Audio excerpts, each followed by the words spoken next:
Hello नमस्कार दोस्तों। मैं लेकर आया हूँ आपके लिए एक बहुत ही अच्छी कहानी। आज की हमारी कहानी है राजा और उसकी धोखेबाज 4 पत्नियाँ। आइए शुरू करते हैं आज की कहानी। एक बार एक रईस राजा था। उसकी 4 रानियाँ थीं।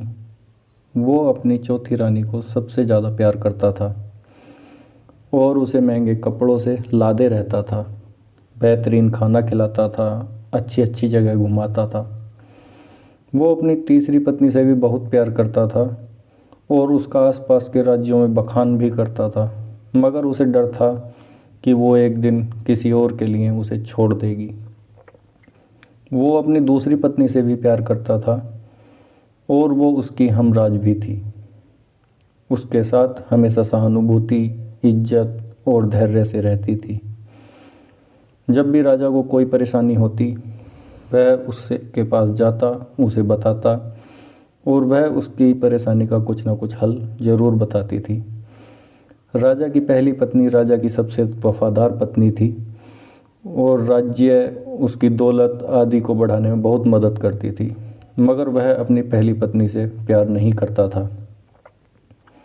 एक बार राजा बीमार पड़ गया और उसे समझ आ गया कि उसके पास समय कम है। इसलिए उसने अपनी चौथी पत्नी से पूछा कि मैंने सबसे ज़्यादा प्यार तुमसे किया है और तुम्हें सबसे बेहतरीन चीज़ों से नवाजा है और तुम्हारा सबसे ज़्यादा ध्यान रखा है। अब जब मैं मरने जा रहा हूँ, क्या तुम मेरा साथ देने के लिए मेरे साथ चलोगी? तब उसकी चौथी पत्नी ने जवाब दिया कि बिल्कुल नहीं। उसकी बात राजा के दिल में छुरी जैसी चुभी। अब दुखी राजा ने अपनी तीसरी पत्नी से पूछा कि मैंने सारी ज़िंदगी तुमसे प्यार किया, अब मैं जा रहा हूँ, क्या तुम मेरे साथ चलोगी? नहीं, तीसरी पत्नी ने भी ऐसा जवाब दिया। उसका जवाब सुनकर वह बहुत परेशान हुआ, बहुत दुखी हुआ। उसने सीधा कहा कि मैं तुम्हारे मरने के बाद दोबारा शादी कर लूँगी। अब राजा का दिल बैठ गया और वह ठंडा पड़ गया था। फिर उसने अपनी दूसरी पत्नी से पूछा, मैंने हमेशा ज़रूरत के वक्त तुमसे मदद मांगी और तुमने हमेशा मेरा साथ भी दिया।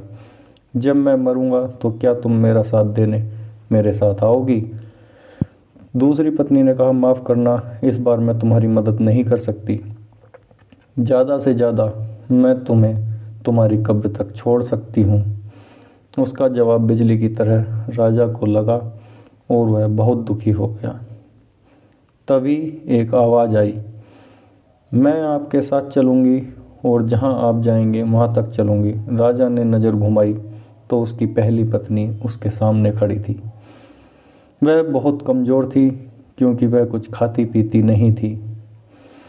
दुख से भरकर राजा ने कहा कि जब मेरे पास मौका था तब मुझे तुम्हारा बेहतर ध्यान रखना चाहिए था, परंतु मैं अपने ऐशो आराम में अपनी दूसरी पत्नियों के चक्कर में फंसकर तुम्हें भूल गया। मुझे माफ़ करना। दोस्तों, हमें इस कहानी से यह सीख मिलती है कि हमारी चौथी पत्नी हमारा शरीर है। हम चाहें इसे कितना भी सजा धजा लें, कितना भी दिल लगा लें, इससे मृत्यु के समय ये हमें छोड़ जाएगा। और हमारी तीसरी पत्नी हमारी संपत्ति, दर्जा, दौलत है। जब हम मरते हैं तो यह भी दूसरों को मिल जाता है। हमारी दूसरी पत्नी हमारा परिवार, हमारे साथीगण हैं। चाहे वो कितना ही हमारे साथ हों, ज़्यादा से ज़्यादा वो हमारे साथ शमशान तक ही जाएंगे, उससे आगे नहीं जा सकते। हमारी पहली पत्नी हमारी आत्मा है, जो अक्सर दौलत के नशे में अंधे होकर हम उस पर ध्यान नहीं दे पाते, उसे बेध्यान कर देते हैं और वो काफ़ी कमज़ोर हो जाती है। मगर हमारी आत्मा ही एक ऐसी है जो जहाँ हम जाएंगे वहाँ तक जाएगी। इसलिए इसे उपजाएं, ताकतवर बनाएं और इसका आज से ही ध्यान रखें। यही दुनिया में आपका सबसे बड़ा तोहफ़ा है। धन्यवाद दोस्तों। कैसी लगी मेरी कहानी कमेंट करके ज़रूर बताएं।